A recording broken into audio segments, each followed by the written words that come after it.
Hey students, it's Mrs. T. I got my computer back. I hope that it's going to be working just fine for what we need it for this week while I'm doing some lessons for you from home. I've got the lighting a little weird during this lecture with you. I'm sorry about that. I guess it's because it's such a cloudy, rainy day. It seems like there's a whole lot of shadows and the room is dark, and I think it's just because there's not a whole lot of sunlight coming in these windows. So hopefully, if I have to do this for too much longer, make videos from home for you, hopefully I can get better lighting, a better studio. I'm not a cinematographer, but so it looks a little better. Also, I notice now that I've drawn this stuff on the board before I started our recording, I noticed that I'm a little bit, maybe I'm trying to use a little too much of the board. So I will try to do better as far as that is concerned in future videos also. This video though is going to be really short because I'm just going to introduce to you some key terms that you're going to have to know and learn and refer to in your textbook so that you understand the demographic transition model that we're finally getting to. I was a little bit ambitious last week when I told you that I was going to go over demographic transition with you last week. It's in the population chapter, and actually the demographic transition model that you will see, I'm going to stop this video after I go over some of these key terms and these key acronyms that we use in cultural geography all the time. I'm going to stop this video, it'll be a pretty short one, and then open up a picture on my computer screen of the demographic transition model with some population pyramids, and be talking to you over that picture so that you can see that graphic. I'm going to use a different graphic than the one that's provided in your textbook to explain that. And it's important that you get good notes about the population topics that we discussed last week and also this demographic transition, because Project 2 is coming up very soon. Very soon means next week. I'm going to assign it to you and you'll have 5-6 days to work on it before you turn it in. But you're going to need a good understanding of demographic transition and the factors of daily life experiences that people have in the different kinds of countries that fall into these different demographic transition stages. You'll understand more about that after we get to that part of the lecture. So you're essentially going to do a country profile comparison, 3 countries from the 3rd, 4th, and 5th stages of the demographic transition model. So don't try to get started on anything right now because you don't have the instructions yet. Let's just get some foundational vocabulary in addition to the population densities that we discussed last week and the reasons for population increases over time, like agriculture having a boom in population. Let's talk about some key terms that we use in cultural geography that we're going to need to understand what they mean so we know how to interpret the demographic transition model when we get to it in the next video. Okay, so I have them on the board. These are key terms or key concepts for demographic transition. And the first thing that you'll hear, you might have already heard it in some of the extra videos that I have posted that other people recorded when I gave you supplemental videos. You might already have heard of NIR, the natural increase rate is what this means. So the natural increase rate is talking about how the population is growing or shrinking. Keep that in mind. It says increase, but there's a mathematical formula here that we're going to look at that could result in a negative number right here. So the natural increase rate could be more people in the population over time, or it could be fewer people in the population over time if these two things, are out of sync, so to speak. So when we in geography refer to a natural increase rate in the population, we are looking only at 2 different statistics, 2 different factors. And those 2 different factors are crude birth rate. Here I've got it spelled out, crude birth rate. We calculate that as the number of live births, so not stillborn or not miscarriages, but the number of live births per 1,000 people in the population. Per all of the people in the population, males, elderly people, children too young to procreate, all of the people in the population. So the number of births Obviously coming from women who are old enough to procreate and not too old to procreate. We take those live births, how many live births per 1,000 people in the population, and that gives us what we call the CBR, crude birth rate. So that number is one of the two key statistics to calculate the natural increase rate. The other key concept is the crude death rate. So this includes the number of deaths per 1,000 people in the population. A baby that is 1 day old is a person in the population. A baby that's 1 hour old is a person in the population. And a person who is minutes away from death in their most elderly year of life is also a member of the population. So however many deaths occur per 1,000 people in the total population is the crude death rate. Okay? So, and if you'll recall, population pyramids, they're going to be part of the interpretation process when we look at the demographic transition model in just a second. When crude birth rate is larger than crude death rate, you will see a population pyramid with really, really long, shaped like a Christmas tree kind of, really, really long and wide bars on the bottom, lots of males, lots of females in that 0 to 10 year range because you have a really high birth rate. And if you have if it's a population pyramid that goes up like this and really short little lines at the top, say in the 90-year-old realm, like my dad is in his 9th decade, or I guess that's his 10th decade. He's 91 next week. So anyway, the crude death rate, if people up at the top of the pyramid are dying just as fast as people are being born, then you've got tiny little lines up at the top of the population pyramid and really thick, long ones at the bottom. And so you see the natural increase rate is going to be significant. It's going to be a high number because the death rate is lower. If this death rate is lower than the birth rate, you've got an increasing population.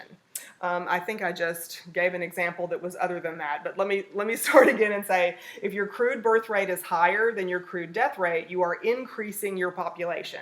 If your crude birth rate is lower than your crude death rate, then your population, your NIR, even though it's got the word increase in it, is actually a decrease of population if people are dying faster than they are being born.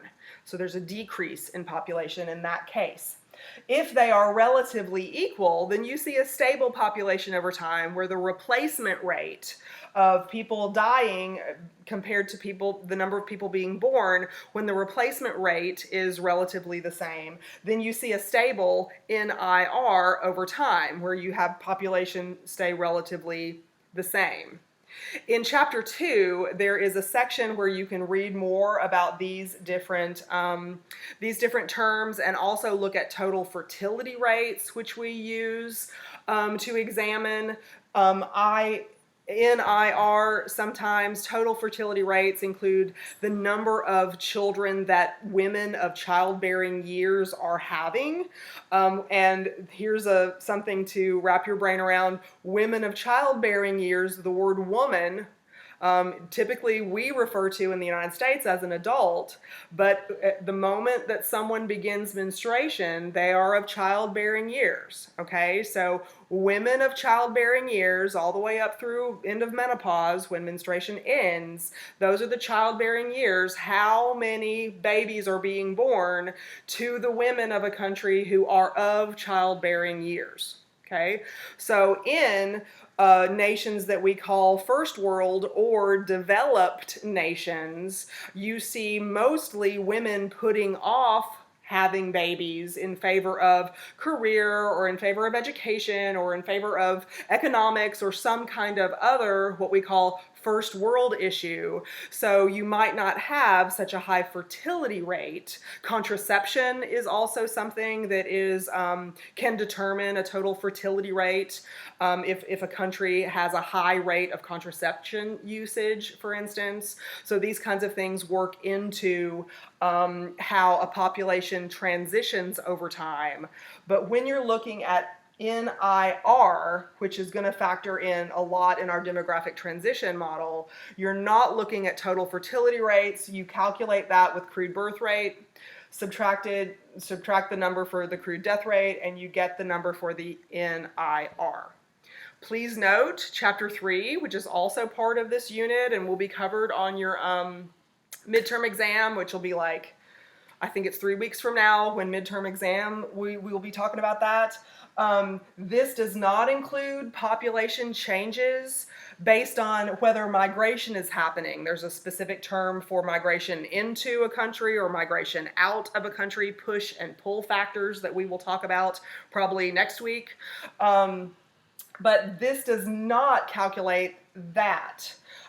Certainly, populations of nations vary based on the push and pull factors about immigration. Are people attracted to the country and therefore coming into it as they can, which will increase a population, or are they compelled to leave an area to find someplace else for an economic reason, for religious reasons, for war, for any of the number of push factors that might get you on the road and moving out of an area that you've been in.